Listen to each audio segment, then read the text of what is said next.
As spring approached and the day of Lori's graduation grew closer, I lay awake at night thinking about her life in New York City.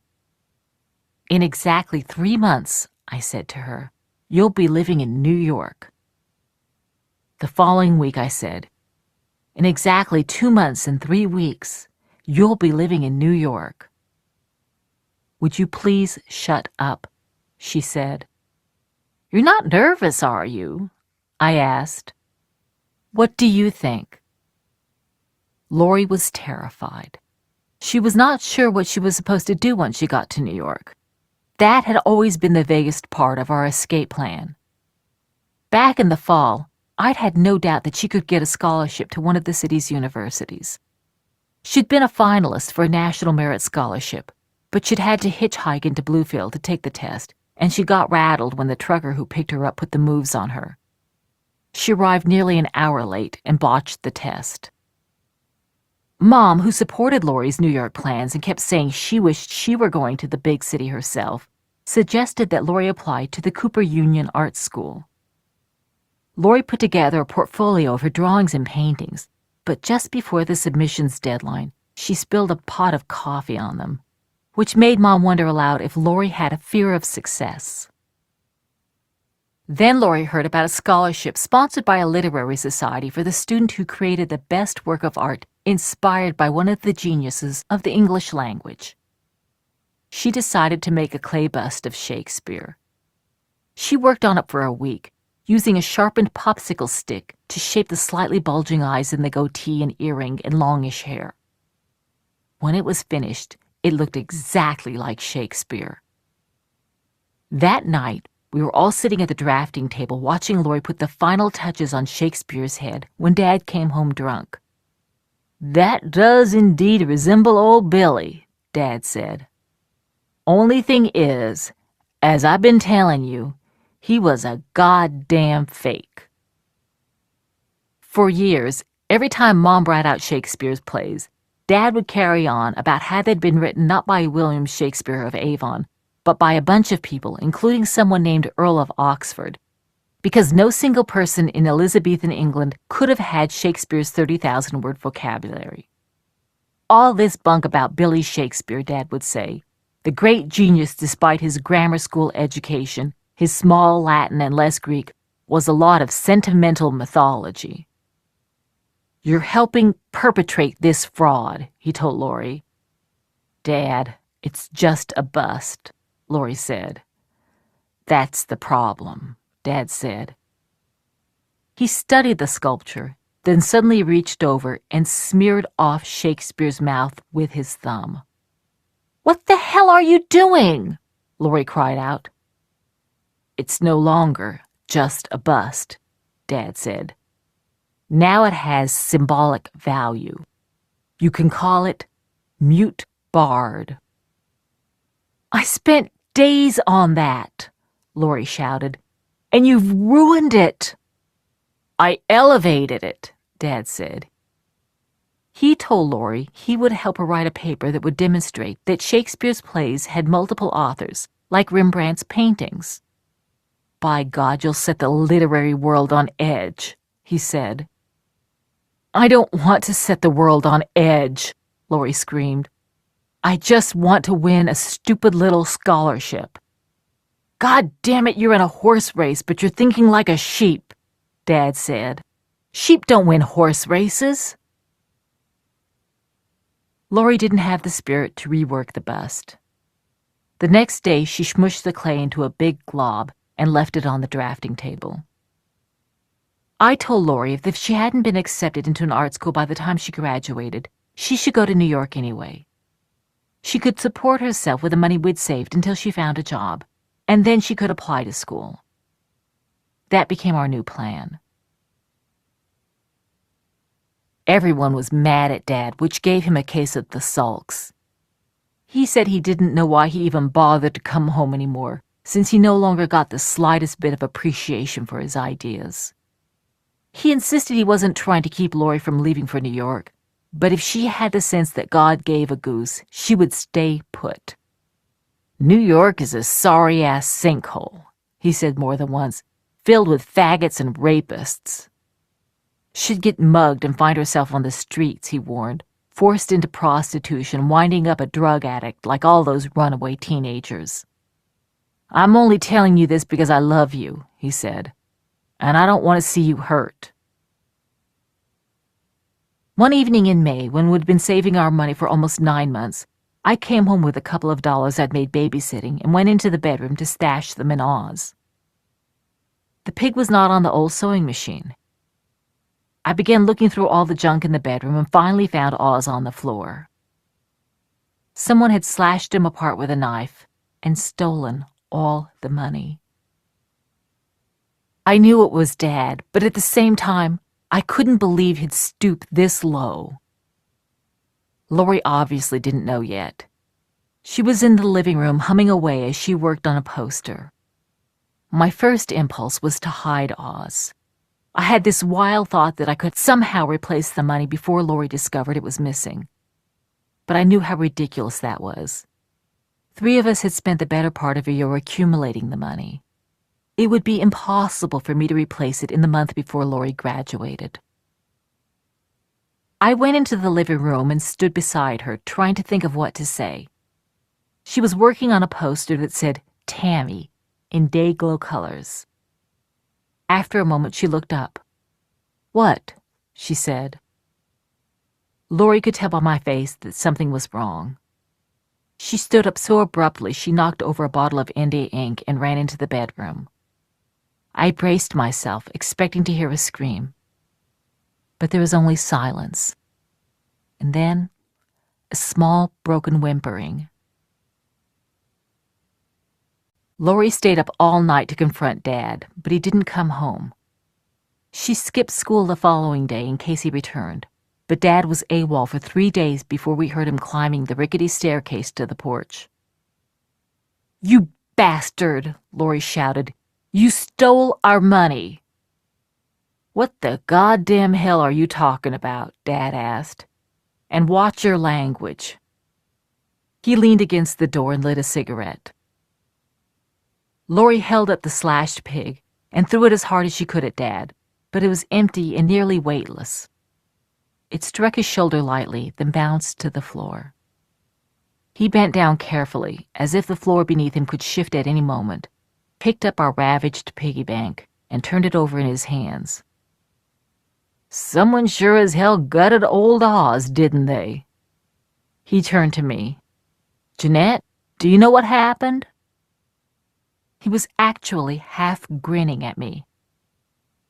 After the whipping, Dad had jacked up the charm with me, and even though I was planning to leave, he could make me laugh when he tried, and he still considered me an ally. But now I wanted to knock him over the head. "You took our money," I said. "That's what happened." "Well, don't that beat all?" Dad said. He started going on about how a man comes home from slaying dragons, trying to keep his family safe, and all he wants in return for his toil and sacrifice is a little love and respect. But it seems these days that was just too damned much to ask for. He said he didn't take our New York money, but if Lori was hell-bent on living in that cesspool, he'd finance her trip himself. He reached into his pocket and pulled out a few wadded dollar bills. We just stared at him, so we let the crumpled money fall to the floor. "Suit yourself," he said. "Why are you doing this to us, Dad?" I asked. "Why?" His face tightened with anger. Then he staggered to the sofa bed and passed out. "I'll never get out of here," Lori kept saying. "I'll never get out of here." "You will," I said. "I swear it." I believed she would, because I knew that if Lori never got out of Welch, neither would I. I went back to G.C. Murphy the next day and stared at the shelf of piggy banks. They were all either plastic or porcelain or glass, easily broken. I studied a collection of metal boxes with locks and keys. The hinges were too flimsy. Dad could pry them apart. I bought a blue change purse. I wore it on a belt under my clothes at all times. When it got too full, I put the money in a sock that I hid in a hole in the wall below my bunk. We started saving again, but Lori felt too defeated to paint much, and the money didn't come as quickly. A week before school was out, we had only $37.20 in the sock. Then, one of the women I'd been babysitting for, a teacher named Mrs. Sanders, told me she and her family were moving back to their hometown in Iowa and asked me if I wanted to spend the summer with them there. If I came along and helped look after her 2 toddlers, she said, she'd pay me $200 at the end of the summer and buy me a bus ticket back to Welch. I thought about her offer. "Take Lori instead of me," I said, "and at the end of the summer, buy her a bus ticket to New York City." Mrs. Sanders agreed. Low-lying, pewter-colored clouds rested on the mountaintops around Welch the morning of Lori's departure. They were there most mornings, and when I noticed them, they reminded me of how isolated and forgotten the town was. A sad, lost place adrift in the clouds. The clouds usually burned away by mid-morning when the sun climbed above the steep hills, but some days, like the one Lori left, they clung to the mountains, and a fine mist formed in the valley that turned your hair and face damp. When the Sanders family pulled up their station wagon, Lori was ready. She had packed her clothes, her favorite books, and her art supplies in a single cardboard box. She hugged all of us except Dad. She had refused to speak a word to him since he plundered Oz, promised to write, and climbed into the station wagon. We all stood watching as the car disappeared down Little Hobart Street. Lori never once looked back. I took that as a good sign. When I climbed the staircase to the house, Dad was standing on the porch, smoking a cigarette. "This family is falling apart," he said. "It sure is," I told him. That fall, when I was going into the 10th grade, Miss Bivens made me news editor of the Maroon Wave. After working as a proofreader in the 7th grade, I'd started laying out pages in the 8th grade, and in the 9th grade, I began reporting and writing articles and taking photographs. Mom had bought a Minolta camera to take pictures of her pictures so she could send them to Lori, who could show them around art galleries in New York. When Mom wasn't using it, I wore the Minolta everywhere, because you never knew when you'd see something newsworthy. What I loved most about calling myself a reporter was that it gave me an excuse to show up anyplace. Since I'd never made a lot of friends in Welch, I hardly ever went to the school's football games or dances or rallies. I felt awkward sitting by myself when everyone else was with friends. But when I was working for the Wave, I had a reason to be there. I was on assignment, a member of the working press, with my notepad in hand and the Minolta around my neck. I began going to just about every extracurricular event at the school, and the kids who shunned me before now accepted me and even sought me out, posing and clowning in hopes of getting their picture in the paper. As someone who could make them famous among their peers, I was no longer a person to be trifled with. Even though the Wave came out only once a month, I worked on it every day.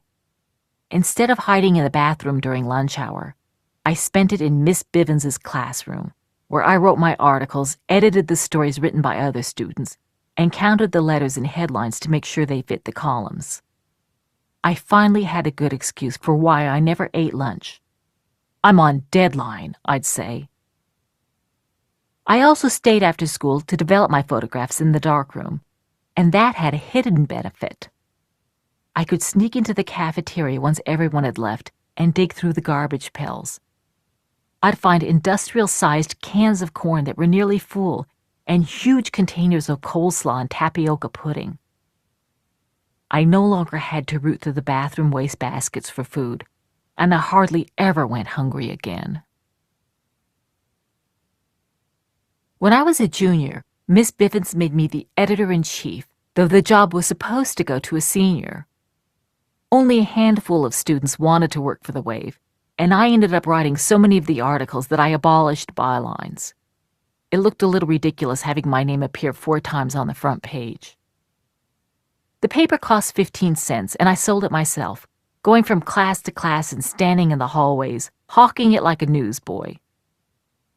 Welch High had about 1,200 students, but we sold only a couple of hundred copies of the paper. I tried various schemes to boost the circulation. I held poetry competitions, added a fashion column, and wrote controversial editorials, including one questioning the validity of standardized tests, which provoked an irate letter from the head of the State Department of Education. Nothing worked. One day, a student I was trying to get to buy the Wave told me he had no use for it, because the same names appeared in the paper again and again. The school's athletes and cheerleaders, and the handful of kids known as slide rules who always won the academic prizes. So I started a column called Birthday Corner, listing the names of the 80 or so people who had their birthday in the coming month. Most of these people had never appeared in the paper, and they were so excited to see their names in print, they bought several copies. Circulation doubled. Miss Bivens wondered aloud if Birthday Corner represented serious journalism. I told her I didn't care. It sold papers. Chuck Yeager visited Welch High that year.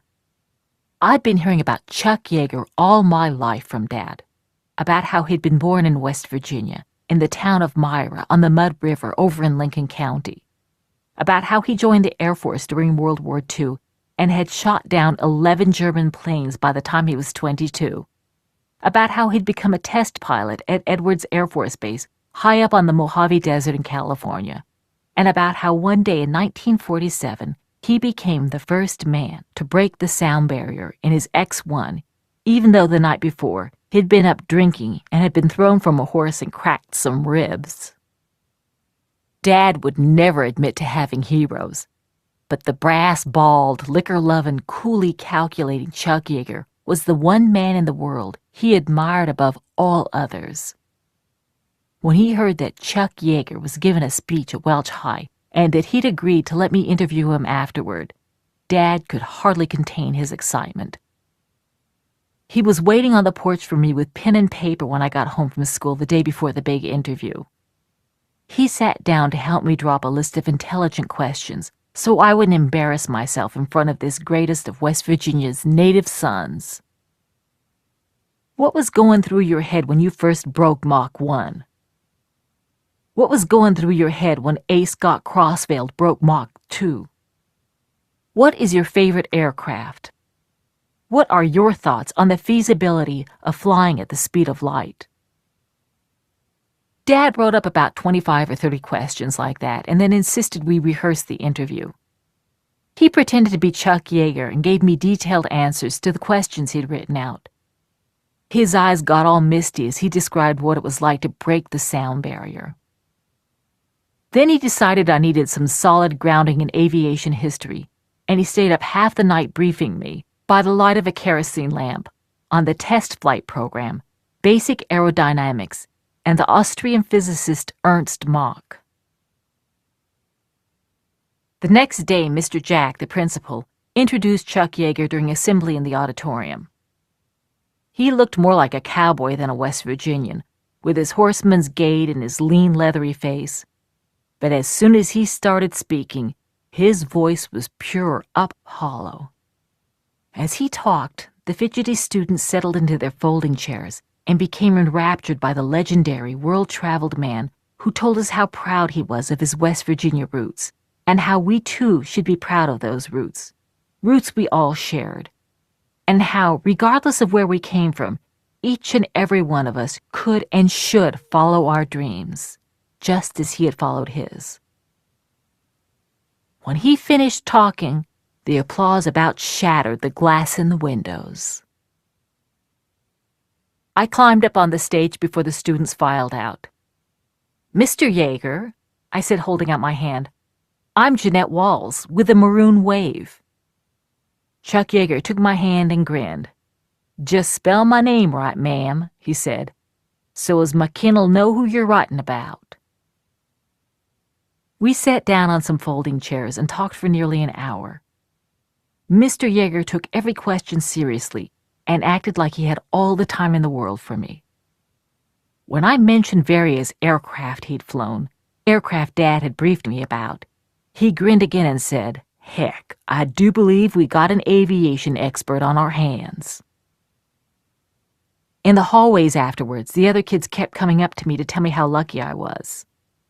"What was he really like?" they asked. "What did he say?" Everyone treated me with a deference accorded only to the school's top athletes. Even the varsity quarterback caught my eye and nodded. I was the girl who had actually talked to Chuck Yeager. Dad was so eager to hear how the interview went that he was not only home when I got back from school, he was even sober. He insisted on helping me with the article to ensure its technical accuracy. I already had a lead figured out in my head. I sat down in front of Mom's Remington and typed it out. The pages of the history books came alive this month when Chuck Yeager, the man who first broke the sound barrier, visited Welch High. Dad looked over my shoulder. "Great," he said, "but let's juice it up a little." Lori had been writing to us regularly from New York. She loved it there. She was living in a hotel for women in Greenwich Village, working as a waitress in a German restaurant, and taking art classes and even fencing lessons. She'd met the most fascinating group of people, every one of them a weird genius. People in New York loved art and music so much, she said. The artists sold paintings right on the sidewalk, next to string quartets playing Mozart. Even Central Park wasn't as dangerous as people in West Virginia thought. On the weekends it was filled with roller skaters and frisbee players and jugglers and mimes with their faces painted white. She knew I'd love it once I got there. I knew it too. Ever since I'd started 11th grade, I'd been counting off the months, 22 of them, until I would join Lori. I had my plan worked out. Once I graduated from high school, I'd move to New York, enroll at a city college, and they'd get a job with AP or UPI, the wire services whose stories unspooled from the Welch Daily News teletype machines, or with one of those famous New York papers. I'd overhear the reporters at the Welch Daily News make jokes to one another about the highfalutin writers who worked at those papers. I was determined to become one.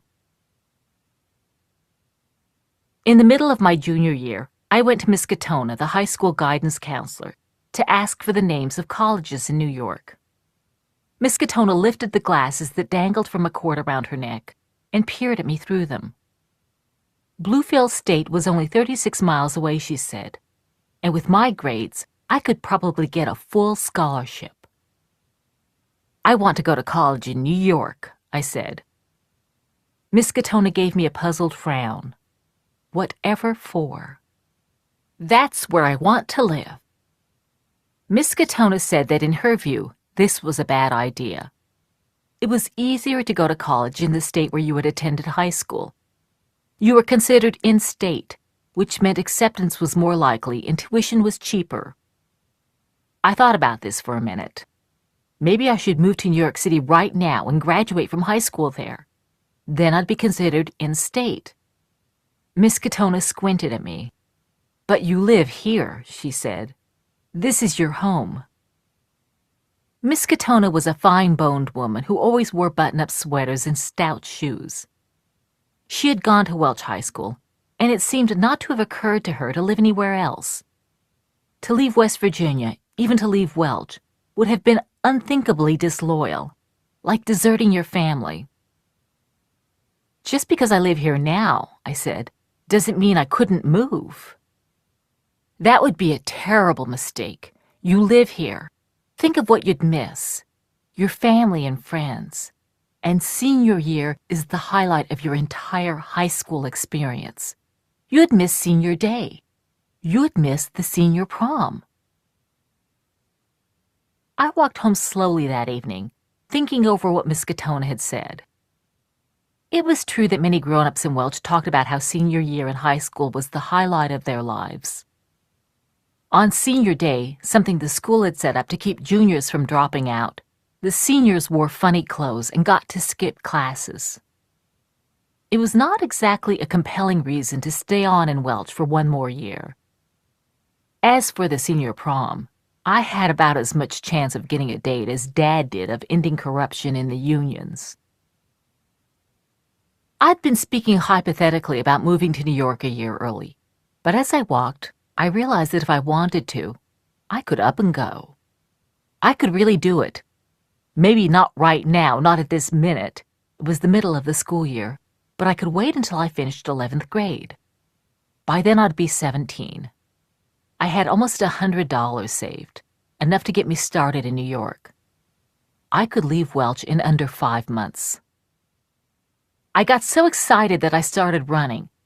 I ran faster and faster, along the old road overhung with bare-branched trees, then onto Grandview and up Little Hobart Street, past the barking yard dogs and the frost-covered coal piles, past the Nose house and the Parrish's house, and the Hall's house and the Rinko's house, until, gasping for air, I came to stop in front of our house.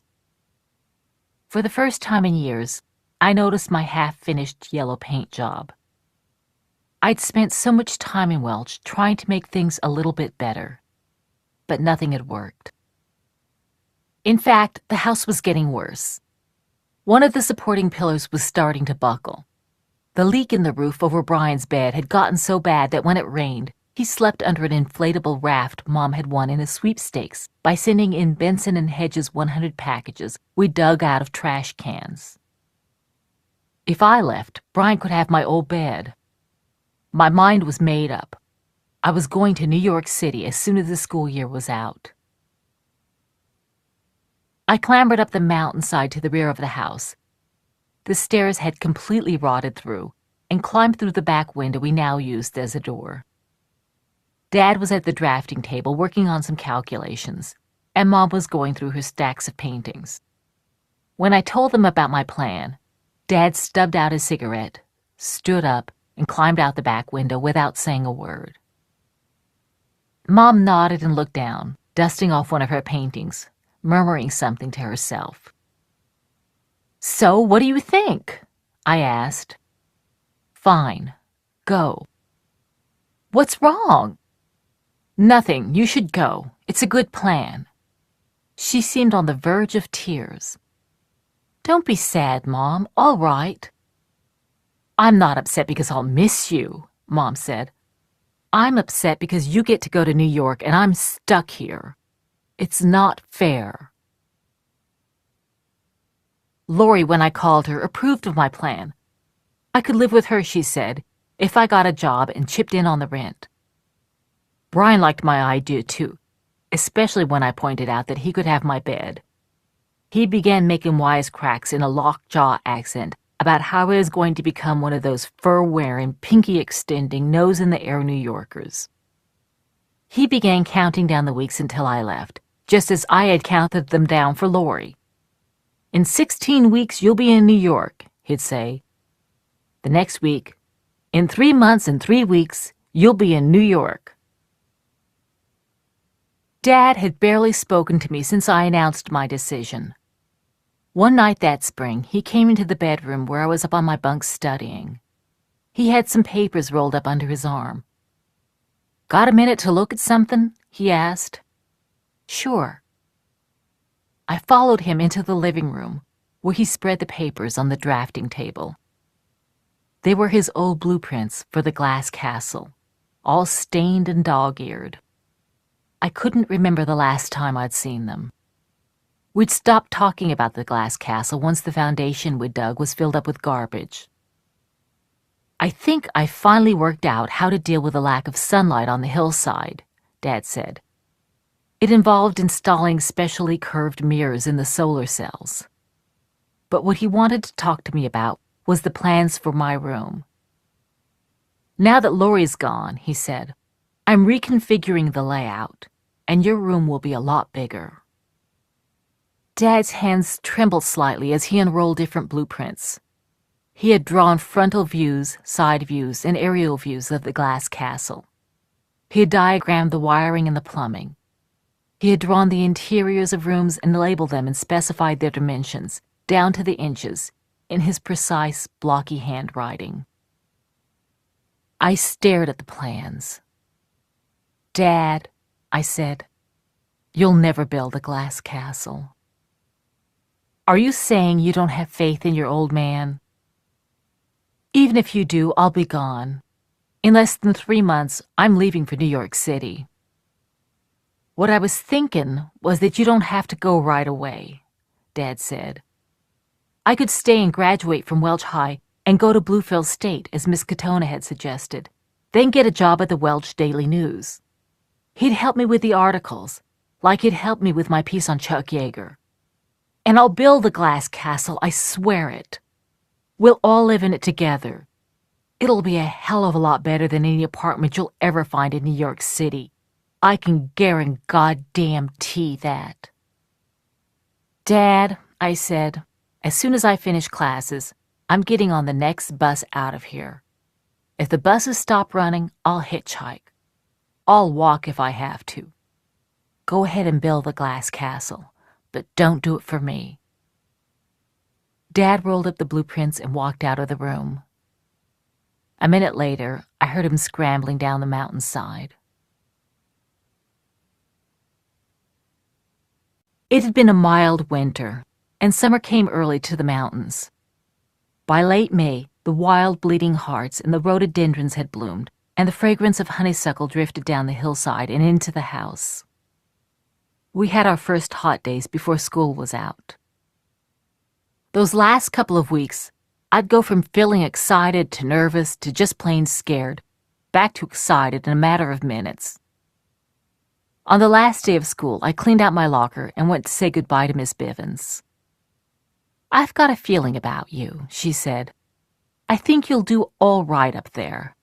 But you've left me with a problem. Who's going to edit the Wave next year?" "You'll find someone, I'm sure. I've thought of trying to entice your brother into it. People might start thinking that the Walleses are building a dynasty." Miss Bivens smiled. "Maybe you are." At home that night, Mom cleaned out a suitcase she'd used for her collection of dancing shoes, and I filled it with my clothes and my bound copies of the Maroon Wave. I wanted to leave everything from the past behind, even the good things, so I gave Maureen my geode. It was dusty and dull, but I told her that if she scrubbed it hard, it would sparkle like a diamond. As I cleaned out the box on the wall next to my bed, Brian said, "Guess what? In 1 more day, you'll be in New York City." Then he started impersonating Frank Sinatra, singing New York, New York off-key and doing his lounge lizard dance. "Shut up, you big dummy," I said and hit him hard on the shoulder. "You're the dummy," he said, and hit me hard back. We tossed a few more punches, then looked at each other awkwardly. The one bus out of Welch left at 7:10 in the morning. I needed to be at the station before 7. Mom announced that since she was not by nature an early riser, she would not be getting up to see me off. "I know what you look like, and I know what the bus station looks like," she said. "And those big farewells are so sentimental." I could hardly sleep that night. Neither could Brian. From time to time, he'd break the silence by announcing that in 7 hours I'd be leaving Welch. In 6 hours, I'd be leaving Welch, and we'd both start cracking up. I fell asleep only to be woken at first light by Brian, who, like Mom, wasn't an early riser. He was tugging at my arm. "No more joking about it," he said. "In 2 hours, you'll be gone." Dad hadn't come home that night, but when I climbed through the back window with my suitcase, I saw him sitting at the bottom of the stone steps, smoking a cigarette. He insisted on carrying the suitcase for me, and we set off down Little Hobart Street and around the old road. The empty streets were damp. Every now and then, Dad would look over at me and wink or make a talking sound with his tongue as if I were a horse and he was urging me on. It seemed to make him feel like he was doing what a father should, plucking up his daughter's courage, helping her face the terrors of the unknown. When we got to the station, Dad turned to me. "Honey, life in New York may not be as easy as you think it's going to be." "I can handle it," I told him. Dad reached into his pocket and pulled out his favorite jackknife, the one with a horn handle and the blade of blue German steel that we'd used for demon hunting. "I'll feel better knowing you have this." He pressed the knife into my hand. The bus turned down the street and stopped with a hiss of compressed air in front of the Trailways station. The driver opened up the luggage compartment and slid my suitcase in next to the others. I hugged Dad. When our cheeks touched and I breathed in his smell of tobacco, Vitalis, and whiskey, I realized he'd shaved for me. "If things don't work out, you can always come home," he said. "I'll be here for you. You know that, don't you?" I know. I knew that in his way he would be. I also knew I'd never be coming back. Only a few passengers were on the bus, so I got a good seat next to a window. The driver closed the door and we pulled out. At first, I resolved not to turn around. I wanted to look ahead to where I was going, not back at what I was leaving. But then I turned anyway. Dad was lighting a cigarette. I waved and he waved back. Then he shoved his hands in his pockets, the cigarette dangling from his mouth, and stood there, slightly stoop-shouldered and distracted-looking. I wondered if he was remembering how he, too, had left Welch full of vinegar at age 17, and just as convinced as I was now that he'd never return. I wondered if he was hoping that his favorite girl would come back, or if he was hoping that, unlike him, she would make it out for good. I reached into my pocket and touched the horn-handled jackknife, then waved again. Dad just stood there. He grew smaller and smaller, and then we turned a corner, and he was gone.